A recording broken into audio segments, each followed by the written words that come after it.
dia, boa tarde ou boa noite. Eu espero que vocês estejam super bem.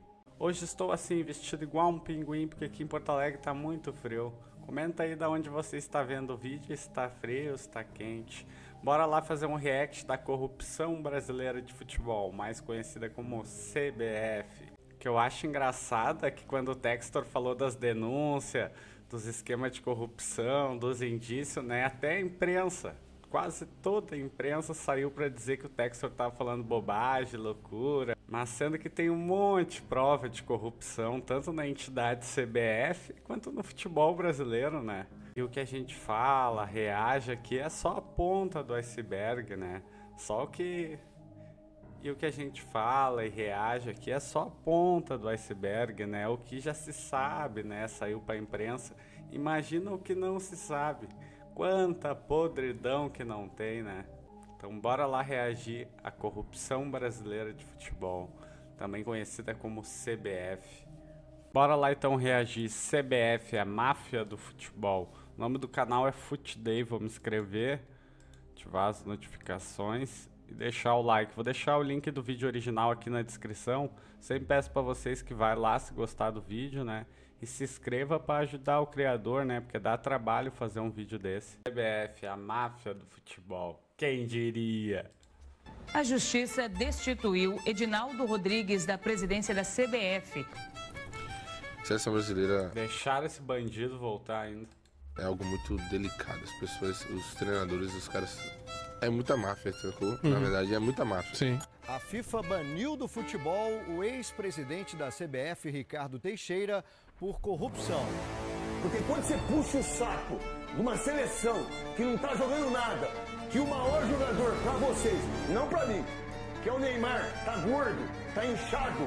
Isso é humilhante para o futebol brasileiro, para a seleção brasileira e para a história da seleção brasileira. Por exemplo, do futebol, quando você falou que tem corrupção e tal.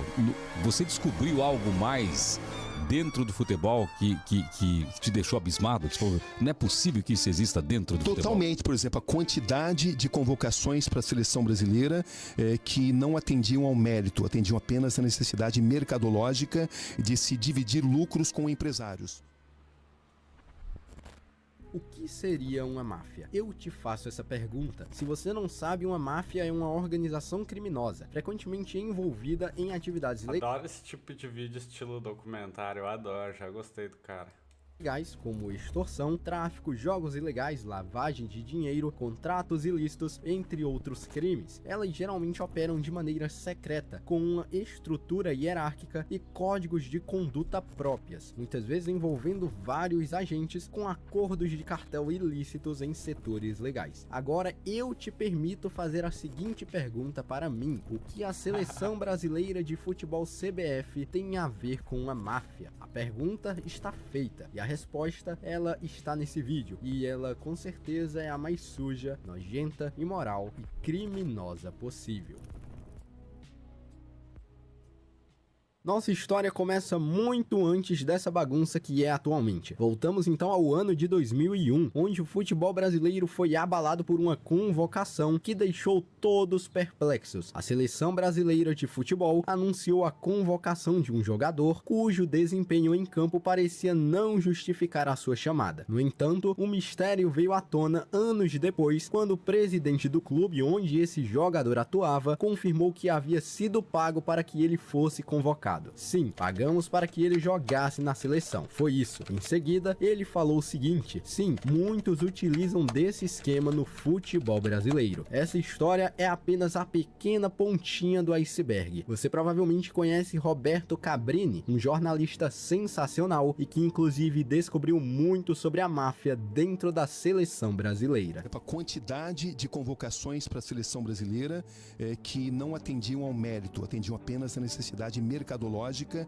de se dividir lucros com empresários. O ponto é, essa história, como eu falei, é apenas a pequena ponta do iceberg, e ela vai muito, mas muito além do que a gente imagina. Enquanto o mundo celebrava a vitória da França em 1998, o Brasil sofria por mais uma Copa do Mundo tirada debaixo de seus narizes. A única pergunta que ecoava em todos os cantos pelo Brasil e pelo mundo era a seguinte: como carambolas o Brasil perdeu esse título? As suspeitas logo caíram para a Nike, que estava supostamente envolvida em um esquema obscuro junto da CBF. A situação ficou tão tensa a ponto do jogador Ronaldo Fenômeno ser levado à presença de investigadores parlamentares para ser interrogado sobre a função da Nike dentro da seleção. Bem, tudo isso teve início após a assinatura do contrato entre a Nike e a Seleção Brasileira de Futebol. Um acordo cercado de estranhezas e mistérios, além de muita grana envolvida. Em 1996, a Nike fechou um acordo com a CBF, naquele que se tornou o maior contrato envolvendo uma seleção nacional e um dos negócios mais polêmicos da história do futebol. No entanto, não foram apenas os 160 milhões de dólares pagos por um contrato que chamaram a atenção. Nesse acordo entre a Nike e a CBF, nas cláusulas do contrato, algumas exigências levantaram preocupações sobre o poder da Nike sobre a seleção brasileira. A patrocinadora tinha então o direito de escolher os adversários do Brasil em 50 amistosos diferentes durante os 10 anos da parceria. Além disso, exigia que nesses amistosos, pelo menos 8 jogadores titulares estivessem em campo. Também proibia a CBF de marcar jogos em certos países por aí. E como se não bastasse, a busca por novos patrocinadores, independentemente de serem relacionados a material esportivo ou não, deveria passar primeiro pela aprovação da Nike do que pela aprovação da CBF em si. Ali, os presidentes basicamente entregaram o controle da poderosa Seleção Brasileira de Futebol nas mãos da Nike. Essa influência atingiu seu ápice durante a final da Copa do Mundo de 1998, não pela derrota do Brasil, o grande favorito, mas sim pelos eventos inexplicáveis que cercaram o craque da amarelinha. Ronaldo Fenômeno teve uma convulsão misteriosa horas antes do jogo acontecer. A escalação de Edmundo no lugar do Fenômeno já havia sido divulgada para a imprensa mundial, o que no tempo, bom, foi um baque absurdo, pois todos se perguntaram como vão jogar sem o melhor centroavante do mundo. No entanto, minutos antes do início da partida, houve uma reviravolta e Ronaldo foi escalado como titular do nada. Após o desempenho abaixo da média de Ronaldo na derrota por 3-0 para a França, surgiram rumores de que a Nike, que também tinha um acordo de patrocínio com o atleta, insistiu que ele jogasse contra as recomendações médicas. Afinal, ele era o garoto propaganda de sua campanha de marketing. Em um áudio vazado de Edmundo, ele chegou a mencionar o seguinte, abre aspas, tem um contrato que o Ronaldo Fenômeno tem que jogar todos os jogos de 90 minutos, mas que a Nike tem uma força no Brasil, isso é verdade, fecha aspas. A Nike se tornou uma das grandes vilãs naquela derrota. Quando a equipe do Brasil retornou ao aeroporto do Rio de Janeiro, eles se depararam com uma faixa que expressava o sentimento nacional de forma simples e direta, uma bandeira brasileira com o slogan Ordem e Progresso, substituindo então esse slogan pela palavra Nike. Bom, isso era apenas o começo dessa grande polêmica e esse contrato que atordoa até hoje dentro da CBF. Se eu pudesse definir tudo isso com apenas uma palavra, ela seria máfia.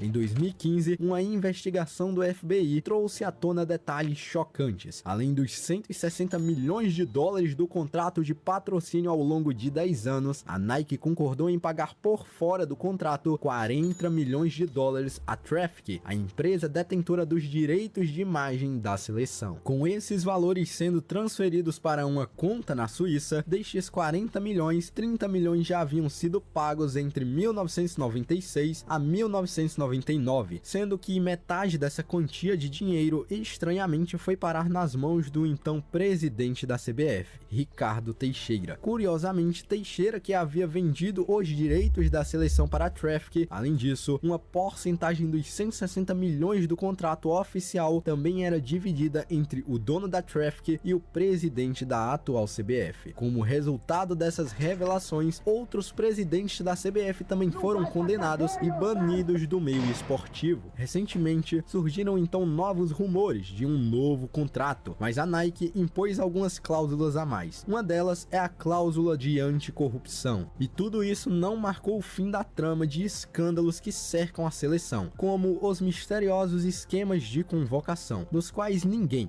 consegue explicar o motivo de tal jogador ter sido convocado. O ex-presidente do esporte, Luciano Bivar, já chegou a admitir ter pago uma comissão para facilitar a convocação do volante Leomar para a seleção brasileira de 2001. Em uma entrevista à ESPN, o então dirigente do clube pernambucano confessou ter desembolsado uma quantia em dinheiro a um lobista que intermediou então os contratos para assegurar a convocação do jogador. Todo mundo faz lobby dentro do futebol brasileiro. Pergunte ao Felipão, por exemplo, quantos procuradores ligaram a ele pedindo a convocação de alguém. Essa é a realidade do futebol brasileiro. No caso de Leomar, houve então um pagamento para que ele fosse convocado, afirmou Bivar na época. A convocação de Leomar causou estranheza na imprensa e entre o público. Um dos nossos objetivos era valorizar o Leomar como um atleta que foi do Esporte Clube de Recife, uma grande entidade, e que jogou na seleção brasileira. O volante então chegou a ser até mesmo capitão da equipe brasileira e disputou a Copa das Confederações de 2001, tendo então Emerson Leão como técnico da seleção. Roberto Cabrini inclusive ressaltou muito bem tudo isso em um podcast, onde ele falou as seguintes coisas, abre aspas, eu convocar X jogador, esse jogador vai passar a valer muito mais. Este lucro vai ser repartido entre várias pessoas, dirigentes, empresários e quem encaminha o próprio jogador. Fecha aspas. As convocações da seleção brasileira sempre geram discussões. Os casos mais recentes são então os de... E o lucro que não deu o Fabrício Bruno sendo vendido lá pra Inglaterra, né?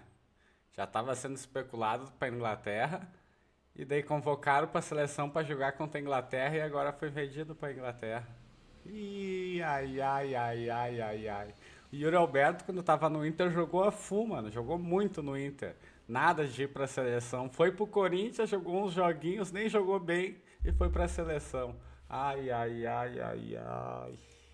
Richarlison, que pode ter feito uma Copa incrível, mas estava em uma má fase ano passado e nesse ano e já não merecia mais ser convocado. Além de Emerson Royal e até mesmo Daniel Alves no ano de 2022, durante a Copa do Mundo do Catar. O empresário Wagner Ribeiro, que já representou os nomes de Neymar e de Kaká, revelou que já houve sim convocações motivadas por interesses financeiros visando valorizar o jogador para futuras transferências para a Europa. Ele alegou o seguinte, abre aspas, já houve muitas convocações por interesse, até uns 10, 15 anos atrás, atualmente eu já não sei se isso acontece, fecha aspas. Também existe casos de negócios na base, com gerentes e treinadores recebendo dinheiro para então provar jogadores, afirmou recentemente. A convocação do Matheus Cunha inclusive gerou muita polêmica, o jogador foi chamado pelo técnico Fernando Diniz pela segunda vez, apesar de não estar jogando nada na Premier League, e chegamos então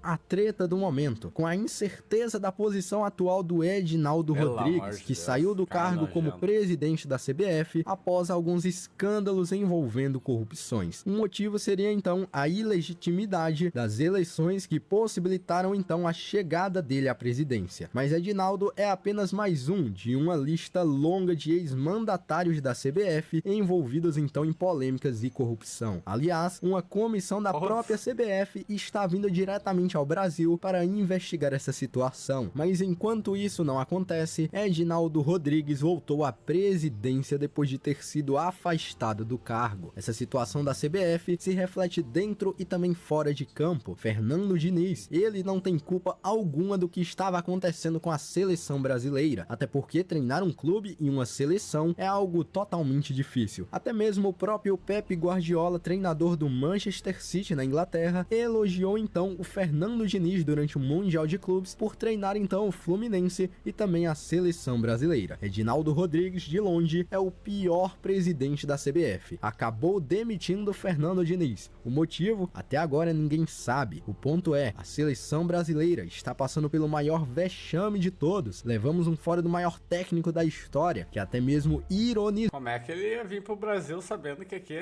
só tem corrupto? Tá louco? Uma máfia mesmo? Tu acha que ele vai sair do Real Madrid pra vir pra seleção? Xiii, jamais.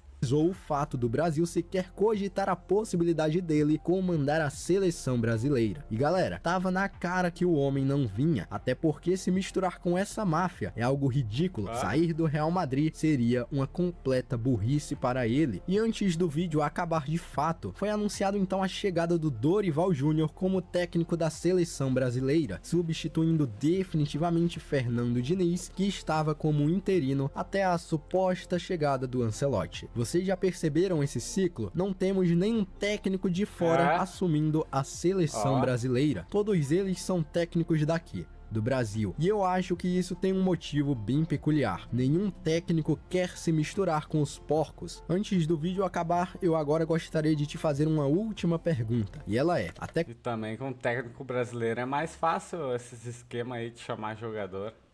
Quando essa máfia vai perdurar dentro da seleção brasileira de futebol? E tem gente que diz que o Textor é louco, né? Não sabe o que tá dizendo. É que o Textor é muito grande, ele não tem medo disso, ele bate de frente com o sistema. E eu também já falo em corrupção muito antes de John Textor na Twitch, mas é porque eu sei que tem corrupção. Eu, com 6 anos de idade, em 2005, eu já via corrupção no futebol. Ali eu nunca mais acreditei em CBF, eu sempre desconfiei. E basta tu ver o futebol como ele foi feito aqui no Brasil, o que acontece, que tu sabe que é muita corrupção envolvida. E o vídeo vai ficando por aqui. Até a próxima.